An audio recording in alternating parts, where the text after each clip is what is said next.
from the accessible toilet in the main store. The AIKE I, I found their premises was in the Cheetahs raincoat, which not what I expected. It's again been in storage for a long time and that update.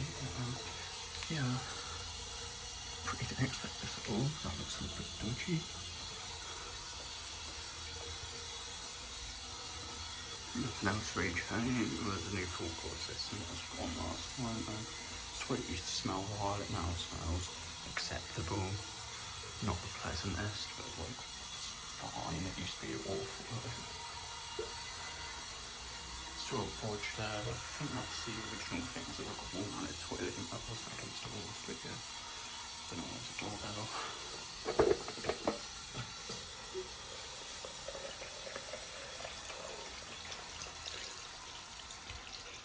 Still a pair of AK2900s in there, toilets.